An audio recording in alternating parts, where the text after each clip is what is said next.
العالمين والصلاة والسلام على من كان نبيا وآدم بين الماء والطين وعلى آله وأصحابه الطاهرين الطيبين.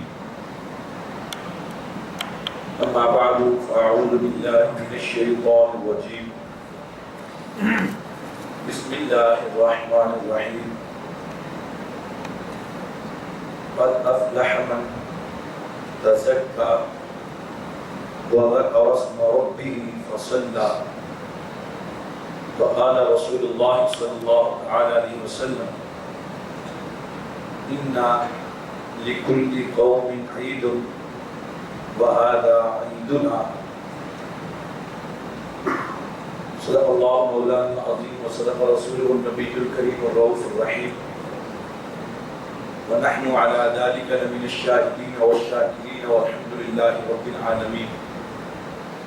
قال الله تبارك وتعالى في شان حبيبه مخبرا وحاكما وآمرا: إن الله وملائكته يصلون على النبي يا أيها الذين آمنوا صلوا عليه وسلموا تسليما. الصلاة والسلام عليك يا سيدي يا رسول الله وعلى آلك وأصحابك يا سيدي يا حبيب الله. الصلاة والسلام عليك يا سيدي يا نبي الله وعلى آلك وأصحابك يا سيدي يا نور الله. رب اشرح لي صدري ويسر لي أمري واحلل عقدة من لساني يفقهوا قولي. بے حد و بے حساب حمد و ثنا اس مالک کائنات کے لیے جس نے انسان کو ہر طرح کی خوشیوں سے مالا مال کیا اور لاتعداد بے شمار درود اس بارگاہ اقدس میں کہ جن کے صدقہ سے اللہ تعالیٰ نے خوشیوں کا وجود پیدا فرمائے. حضرت گرامی قدر، آج یوم عید الفطر ہے.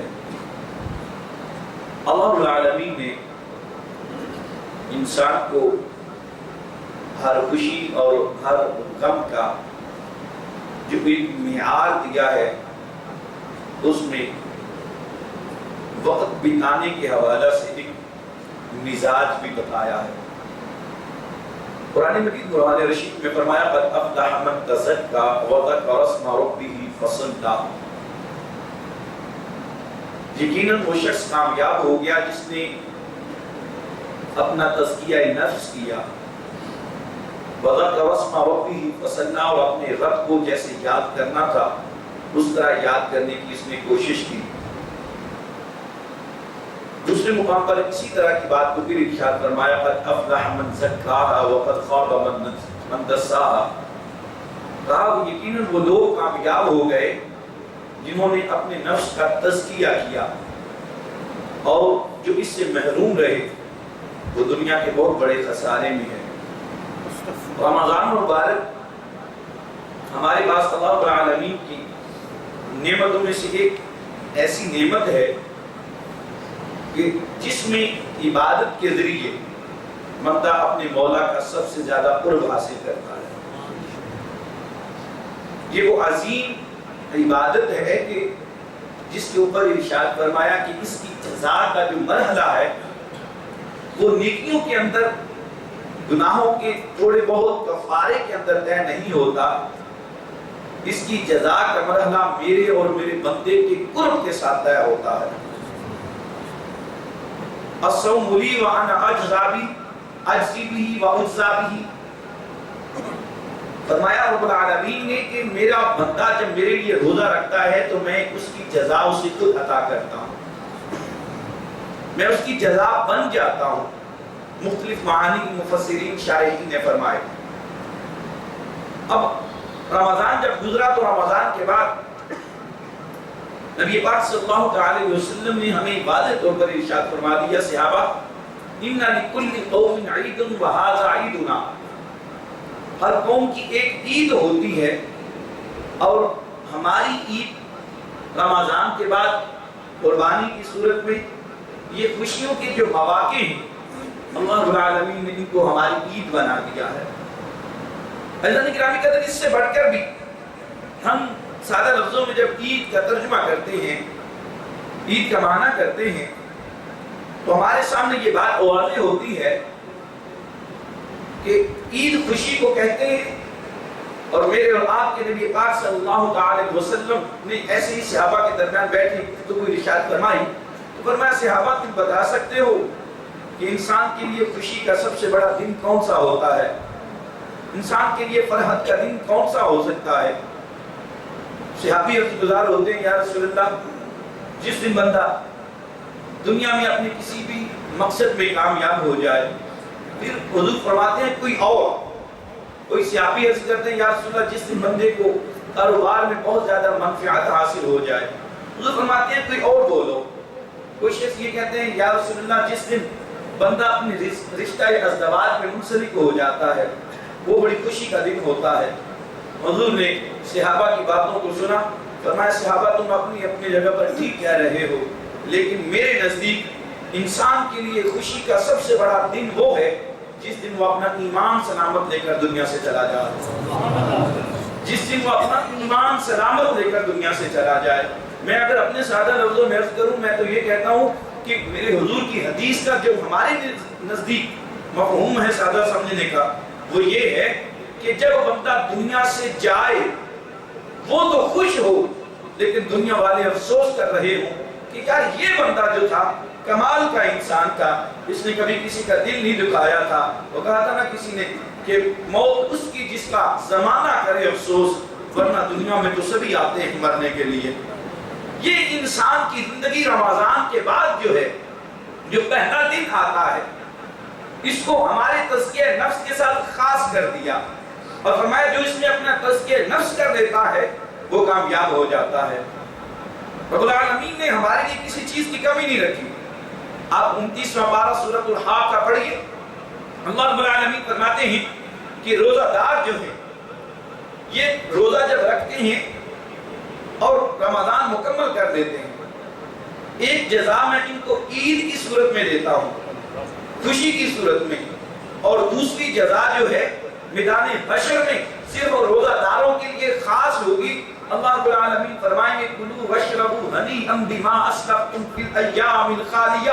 میرے ان بندوں کو قریب قریب کر دو، ان کو آگے علیحدہ کرو جو بھوکے رہتے تھے، پیاسے رہتے تھے۔ اللہ رب العالمین فرماتے ہیں کہ جنت کے اندر جاؤ گے، وہ جنت کی جتنی بھی نعمتیں ہیں وہ تم اپنی مرضی سے استعمال کرو گے، لیکن میرے لیے بھوکے رہنے والوں، میرے لیے پیاسے رہنے والوں، میرے سامنے بیٹھو اور میرے سامنے بیٹھ کر وہ جو جام طہور ہے اس کو پیو۔ اور میں دنیا والوں کو بتاؤں، فرشتوں کو بتاؤں، فرشتوں یہ وہی ہے نا جس کے بارے میں تم یہ کہتے تھے کہ مولا یہ تو دنیا میں جا کر خون خرابہ کرے گا، لیکن فرمایا یہ وہ بندہ تھا، یہ وہ بندہ تھا بند کمرے میں بیٹھا ہوتا تھا، ہر طرح کی سہولت میسر ہوتی تھی، کھانا موجود ہوتا تھا، پانی موجود ہوتا تھا، لیکن یہ کھاتا نہیں تھا، یہ پیتا نہیں تھا، اپنی کوئی اور دوسری جائز خواہش پوری کر سکتا تھا، لیکن اس نے نہیں کی۔ یہ طلوع فجر سے لے کر غروب آفتاب تک رکا رہا۔ جب اس سے پوچھا جاتا تھا بھائی تو کھاتا کیوں نہیں ہے، بھائی تو پیتا کیوں نہیں ہے، وہ کہتا تھا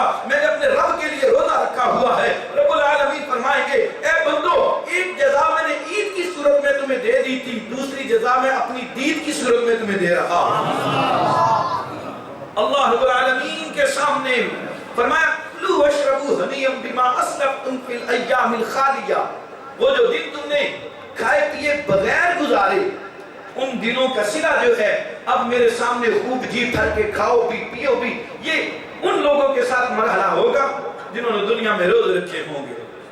روزہ کیا ہے؟ روزہ وہی ہے جو میں نے شروع میں آیت قرآنی عرض کی آپ کے سامنے، قد افلح من تزکا، جس نے اپنا تزکیہ نفس کر لیا، اپنے رب العالمین کو راضی کر لیا۔ اور عزیزان گرامی قدر، یہ تزکیہ نفس اتنی بڑی دولت ہے، اتنی بڑی دولت ہے، یہ بندے کو لمحوں میں فرض سے عرض کے اوپر پہنچا دیتی ہے۔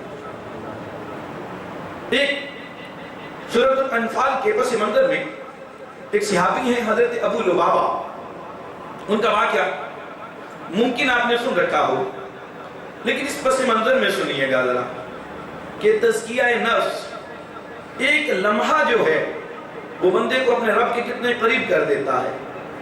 حضرت ابو لبابہ رضی اللہ تعالیٰ عنہ، ان کا معاملہ ایسا تھا کہ ان کے عزیز و اقارب جو تھے وہ یہودیوں کے ساتھ ان کا ملنا جلنا تھا، اور اس خطے سے آپ جب ہجرت کر کے آئے تو وہاں پر آپ کے کچھ عزیز و اقارب تھے۔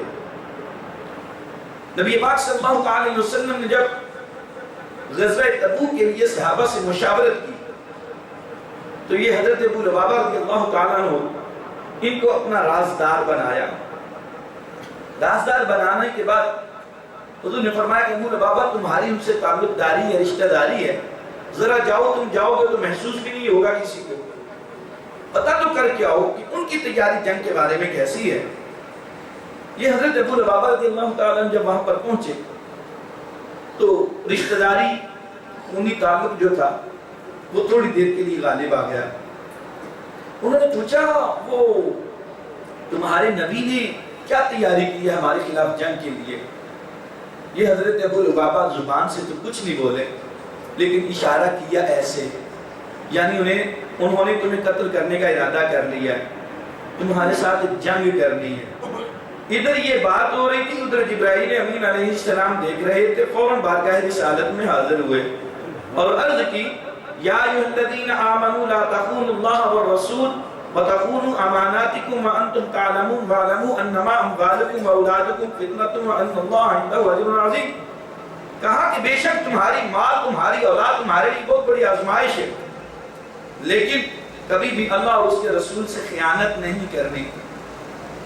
جب یہ وحی پہنچی آقا کریم صلی اللہ علیہ وسلم نے حضرت ابو لبابہ کا انتظار کیا۔ جب حضرت ابو لبابہ حاضر ہوئے، حضور فرماتے ہیں ابو لبابہ تم نے ان سے کوئی بات کی ہے؟ میرا تیرا بولنا ختم، میں تجھ سے کلام نہیں کروں گا۔ حضرت ابو لبابہ رضی اللہ تعالیٰ دل میں یہ خیال آیا یہ میرے ساتھ کیا ہو گیا؟ اولاد کی محبت میں، خاندان کی محبت میں میں نے ان کو یہ راز بتا دیا، مجھے کیا پتا تھا کہ عرش الہی کی نگاہیں بھی میرے اوپر ہیں، جبرائیل نے آ کر رسول اللہ کو بتا دیا ہے۔ حضرت ابو لبابہ اپنے آپ کو رسیاں پکڑی، مسجد نبوی کے ستون کے ساتھ باندھ لیا اپنے آپ کو۔ نبی پاک صلی اللہ علیہ وسلم پاس گزرتے لیکن دیکھتے نہ، تشریف لاتے نماز پڑھنے کے لیے، حضرت ابو لبابہ آنکھیں اٹھا کر ہاتھ جوڑ کر دیکھ رہے ہیں کہ حضور کی ایک نظر کرم میرے اوپر ہو جائے، لیکن حضور نہیں دیکھ رہے۔ آتے ہیں، نماز پڑھاتے ہیں، صحابہ سے بات کرتے ہیں، چلے جاتے ہیں۔ حضرت ابو لبابہ اونچی آواز سے صحابہ پاس آتے ہیں، ابو لبابہ ہم تمہاری کوئی سفارش کریں، کوئی عرض کریں؟ حضرت ابو لبابہ کہتے ہیں نہیں، یہ بڑا کٹھن مرحلہ ہوتا ہے کہ محبوب پاس سے گزرے اور آپ سے نگاہیں نہ ملائے۔ میں کہتا ہوں اس سے بڑی کوئی قیامت بندے کے لیے دنیا میں نہیں ہو سکتی کہ جس کو چاہا جائے وہ آنکھیں پھیر کے چلا جائے۔ جب یہ بات ہوتی ہے، 4 دن کا مرحلہ گزرا، حضرت ابو لبابہ نے استقامت کا مظاہرہ کیا۔ یہ نہیں کہ رسول اللہ نے مجھے ایک دن نہیں دیکھا چلے میں چلا جاتا ہوں واپس، دوسرے دن نہیں دیکھا چلے میں چلا جاتا ہوں واپس، تیسرے دن نہیں دیکھا تو میں چلا جاتا ہوں واپس، 14 دن ہوا۔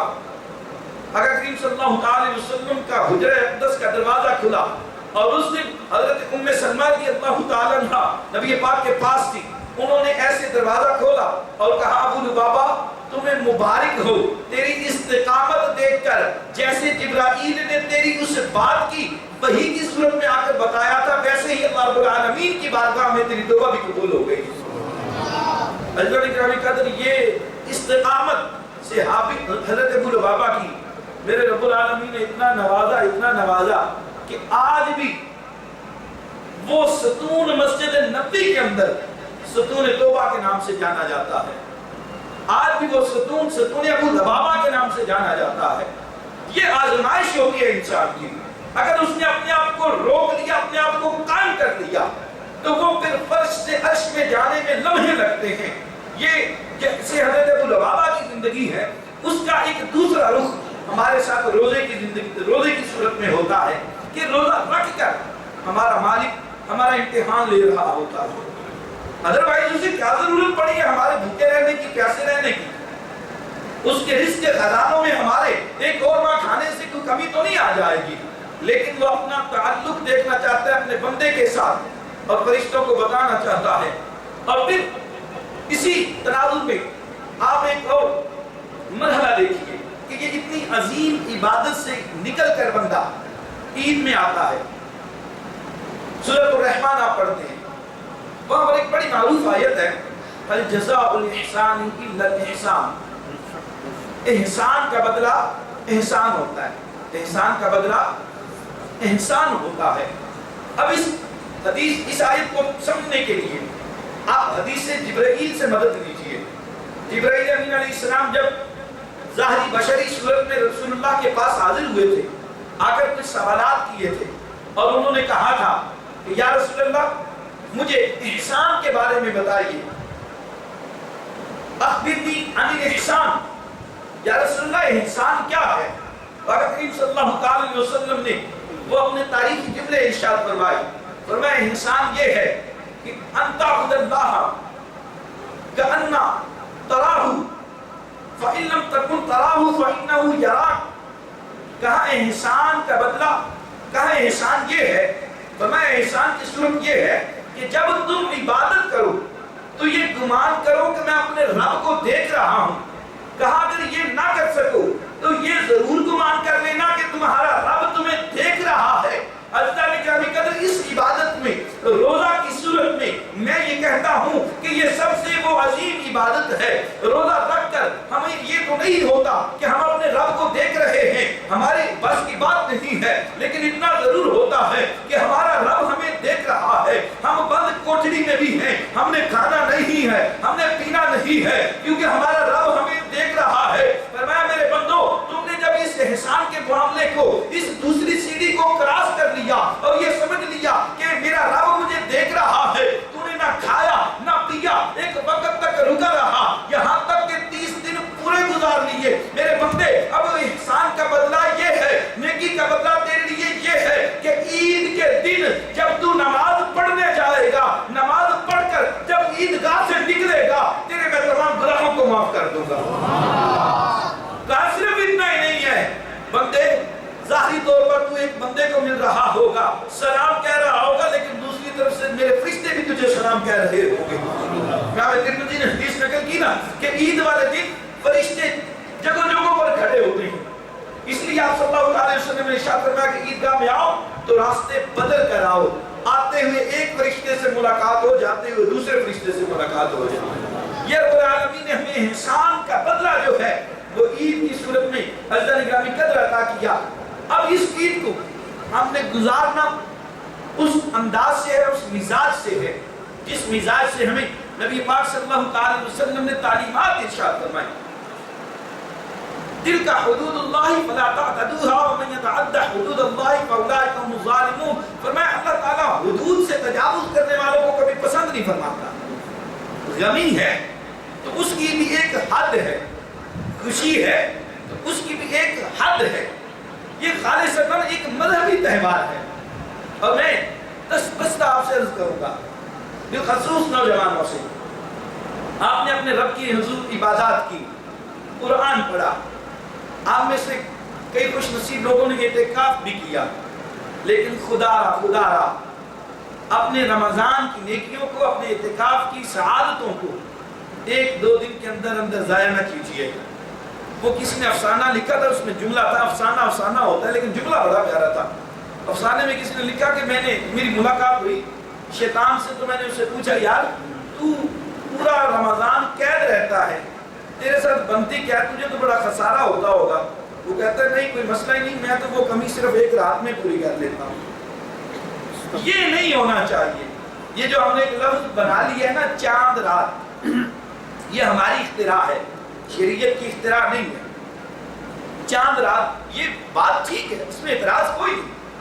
چاند اس رات کو ہوتا ہے، اس رات کو چاند رات آپ کہہ سکتے ہیں، لیکن چاند رات کے نام کے اوپر نوجوانوں کی اپنے انداز سے غفلتوں کا معاملہ اور جس انداز سے وہ گزارتے ہیں بہتر جانتے ہیں، یہ چیزیں نہیں ہونی چاہیے. آپ بہت بڑی نیکی سے گزرے ہیں اور اس نیکی سے نکلنے کے بعد آپ عید میں داخل ہو رہے ہیں، اور یہ ایسا خوبصورت مرحلہ ہے عید کا جس میں نبی پاک صلی اللہ علیہ وسلم نے دو چیزوں پر بڑا زور دیا، دو چیزوں پر بہت زیادہ زور دیا۔ ایک کدورتیں ختم کرنے کے حوالے سے مصافحہ کرو، گلے ملو، ایک دوسرے کی چھوٹی موٹی لفزشوں کو معاف کر دو، اور دوسرا غریب سے غریب بندے کو اپنی خوشیوں میں شامل کرو۔ غریب سے غریب بندہ جو ہے اس کو اپنی خوشیوں میں شامل کریں۔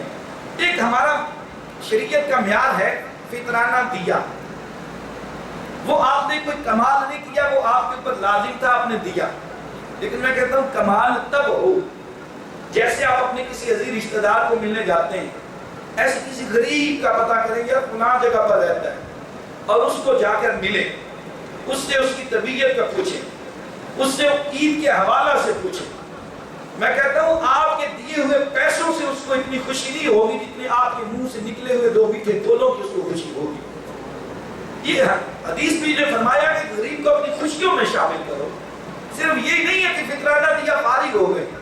اللہ تعالیٰ آپ کو ہمت دے تو آپ اتنا بھی کر سکتے ہیں کہ عید والے دن ایک خاص اپنے بیڈ روم، اپنے ڈرائنگ روم میں ایک دسترخوان بچھا سکتے ہیں جس میں آپ کا کوئی رشتہ دار نہ ہو، کوئی رشتہ دار نہ ہو، وہ غریب کوڑا جو ریڑھی لگانے والا آپ کے بازار کی نکر کے اوپر وہ موجود ہو، آپ کی دوسری گلی میں جوتیاں پالش کرنے والا، جوتیاں سینے والا، جو ایک جس کو ہم لفظ بولتے ہیں ایک پروفیشنل لفظ بولتے ہیں، میرا زبان پر نہیں لانا چاہتا کہ شاید ایسا نہ ہو جائے، اس بندے کو بلائیں۔